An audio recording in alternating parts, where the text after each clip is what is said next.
Hello बच्चों, हम लोग हिंदी थर्ड की बुक में लोकमान्य तिलक पाठ पढ़ रहे हैं, जिसमें तिलक जी की प्रतिभा के बारे में बताया गया है कि किस प्रकार वो बचपन से ही होनहार थे और तीव्र बुद्धि के थे। कोई भी पाठ कितनी शीघ्रता से याद कर लेते थे और सामाजिक व्यवहार में कितने कुशल थे। उन्हीं की महानता के बारे में बताया गया कि वह दूसरे बच्चों से बहुत अधिक तीव्र बुद्धि के थे। तीव्र मतलब तेज।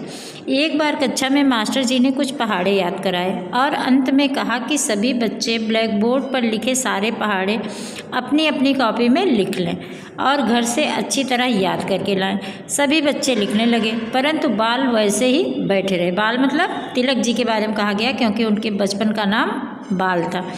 मास्टर जी ने उनसे पूछा, बाल तुम पहाड़े क्यों नहीं लिख रहे हो? जी, मुझे सभी याद हो गए हैं, इसलिए कॉपी पर लिखना बेकार है। याद हो गए? यहाँ देखिए प्रश्न चिन्ह लगा, मतलब कि मास्टर जी अचंभित हो गए। अचंभित मतलब आश्चर्यचकित, कि ऐसे कैसे एक बार बताने पर किसी को कोई चीज़ कैसे इतनी जल्दी याद हो सकती है कि दोबारा उसको ना पढ़ना पड़े। तो उनको आश्चर्य हुआ। तो ज़रा सुनाओ तो उनकी परीक्षा लेने के लिए उन्होंने कहा कि ज़रा सुनाओ तो, क्योंकि कुछ बच्चे होते हैं कि वो लिखने का बहाना करने के लिए ऐसा बोल देते हैं, झूठ बोल देते हैं। तो मास्टर जी भी सोचे कि इसी तरह से ये भी बहाना बना रहे होंगे, याद नहीं होगा लेकिन लिखने से बचने के लिए ऐसा कह रहे हैं। तब उन्होंने कहा, ज़रा सुनाओ तो। बाल ने खड़े होकर सारे पहाड़े ठीक ठीक सुना दिए। सभी हैरान रह गए कि एक बार ही सुनकर पहाड़े कैसे याद हो गए। तो तिलक जी खड़े हो गए और सारे पहाड़े बिल्कुल सटीक, बिल्कुल सही सुना दिए। इसीलिए सभी हैरान मतलब आश्चर्यचकित हो गए कि एक बार सुनकर सारे पहाड़े कैसे याद हो गए।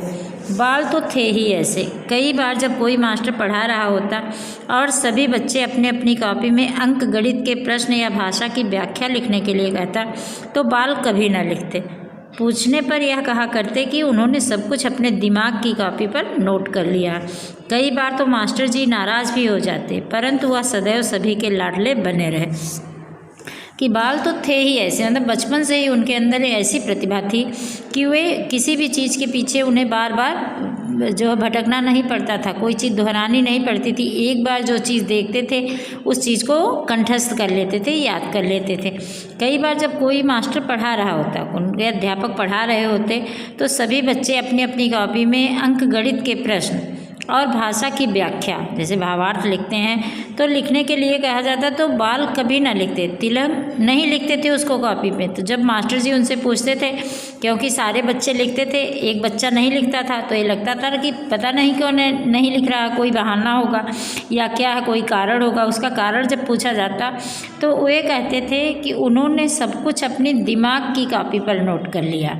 कॉपी पर नोट करने का क्या मतलब होता है कि हम पढ़ते हैं तो वह चीज़ तुरंत तो हमें समझ में आ जाती है, लगता है सब कुछ समझ लिया, लेकिन जब कुछ दिन बाद हमको उसका रिवीजन करना होता है, फिर से पढ़ना होता है, तो लगता है कुछ भूल रहा है। तो इसीलिए कॉपी में लिखते हैं कि जिससे जब हमें कुछ असुविधा हो तो फिर हम उसको पलट कर देख लें। कॉपी में लिखा हुआ हमारे पास हमेशा के लिए हो जाता है, इसीलिए तो कॉपी बनवाई जाती है।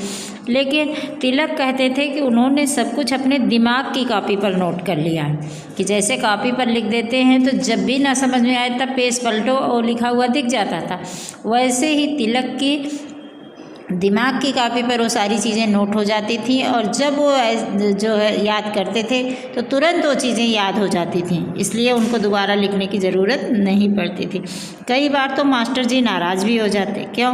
क्योंकि सारे बच्चे लिखते थे और नहीं लिखते थे, तो इसका बुरा प्रभाव और बच्चों पर पड़ता था, क्योंकि उनको लगता था कि मतलब तिलक नहीं लिखते हैं और हम लोग इतनी मेहनत करते हैं, लिखते हैं। तो कुछ मास्टर नाराज़ हो जाते थे, लेकिन सदैव सभी के लाडले बने रहे। लाडले मतलब दुलारे, सभी उनसे प्यार करते थे। क्यों? क्योंकि उस समय भले नहीं लिखते थे, लेकिन जब भी अध्यापक उनसे कुछ पूछते थे तो कभी वो गलत जवाब नहीं देते थे, हमेशा सही जवाब देते थे। तो उनके इन गुणों के कारण सभी लोग उनसे प्यार करते थे। सभी मास्टर जो पढ़ाने वाले थे, अध्यापक जी जो होते थे, वे सभी उनसे प्यार करते थे। वो सभी के लाडले थे, कि जैसे घर में माता पिता उनसे प्यार करते थे, वैसे ही स्कूल के अध्यापक भी उनसे प्यार करते थे। क्यों? क्योंकि किसी भी काम में वो पीछे नहीं रहते थे। सभी का जो है कोई भी प्रश्न पूछा जाता तो उसके सही उत्तर देते थे। क्यों? क्योंकि उनके अंदर एकाग्रता की भावना थी, एकाग्रता थी, इस कारण वो इतने एकाग्र मन से कोई चीज़ सुनते थे कि वो चीज़ तुरंत उनको याद हो जाती थी और कभी भी उनको भूलती नहीं थी। तो इस प्रकार तिलक सामाजिक व्यवहार में भी, अध्ययन अध्यापन में भी हर जगह वो अपनी कुशलता को प्रदर्शित किया करते थे।